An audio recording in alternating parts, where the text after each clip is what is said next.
तो इस सवाल में हमें वो अंतराल ज्ञात करना है जहाँ पे ये फलन 2x² माइनस 3x इंक्रीजिंग हो यानी वर्धमान हो और डिक्रीजिंग हो यानी ह्रासमान हो।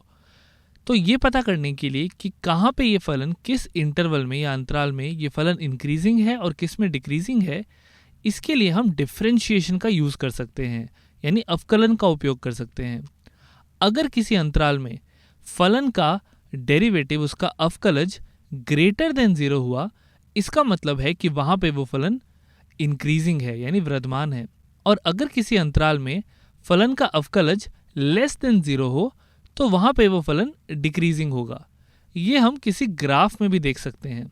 अगर मैं कोई ऐसी ग्राफ बना दूं जो इंक्रीजिंग आपको दिख रहा है, यहाँ पे जैसे जैसे x बढ़ रहा है fx भी बढ़ रहा है, तो यहाँ पे जो हमारी स्लोप होगी वो हमेशा पॉजिटिव होगी।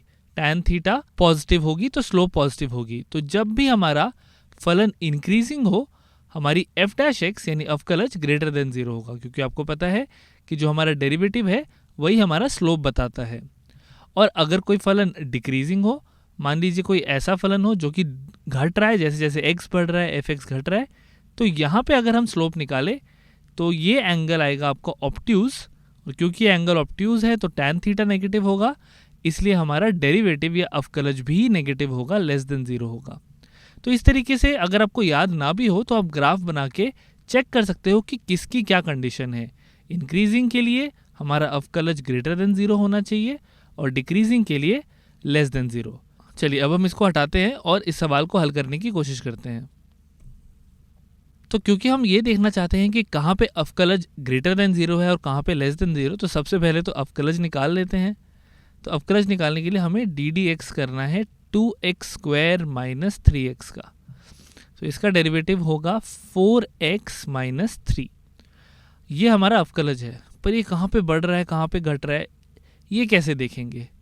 ये देखने के लिए हम पहले वो बिंदु निकालते हैं जहाँ पे ये अवकलज 0 हो, शून्य हो, क्योंकि वो बिंदु निकालने के बाद हमें ये दिखेगा कि उस बिंदु के एक तरफ बाएं पक्ष में फलन या तो बढ़ रहा होगा और घट रहा होगा, और उसके दाएं पक्ष में वो कुछ और कर रहा होगा, उसका विपरीत कर रहा होगा।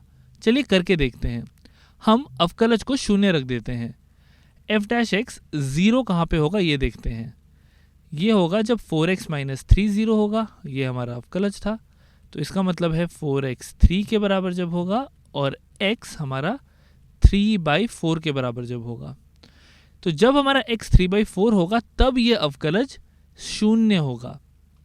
अगर मैं लेस देन 3/4 की बात करूं, लेस देन 3/4 की, जब हमारा x लेस देन 3/4 होगा तो हम 4 को अगर इधर ले जाएं, दोनों तरफ 4 को गुना कर दें, तो हमें मिलेगा 4x लेस देन 3। इसका मतलब है अगर 4x लेस देन 3 है तो f डैश x कैसा होगा? नेगेटिव होगा, लेस देन 0 होगा। और इसी तरीके से अगर हम x ग्रेटर देन 3/4 रखें तो हमें ये दिखेगा कि 4x ग्रेटर देन 3 है, यानी कि f dash x greater than 0 होगा। तो इस x इज इक्वल टू 3/4 ने क्या किया? इसने हमारी नंबर लाइन को दो हिस्सों में बांट दिया।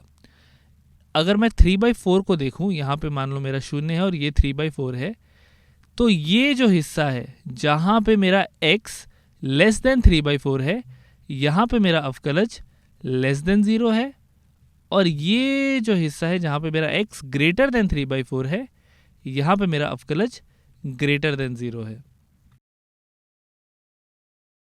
तो हम कह सकते हैं कि माइनस इन्फिनिटी से 3/4 तक, और मैं 3/4 को यहाँ पे इंक्लूड नहीं कर रहा हूँ क्योंकि 3/4 पे अवकलज शून्य था, माइनस इन्फिनिटी से लेके 3/4 तक हमारा क्योंकि अवकलज लेस देन 0 था, तो यानी कि फलन कैसा होगा? डिक्रीजिंग होगा, यानी ह्रासमान होगा। और 3/4 से लेके इन्फिनिटी तक, यानी ये जो हमारा दूसरा हिस्सा था, यहाँ पे हमारा अवकलज ग्रेटर देन 0 था।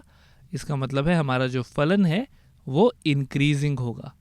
स्लोप पॉजिटिव है तो फलन बढ़ ही रहा होगा यहाँ पे, और यहाँ पे स्लोप नेगेटिव है तो फलन घट रहा होगा। तो यहाँ पे ये वृद्धमान है।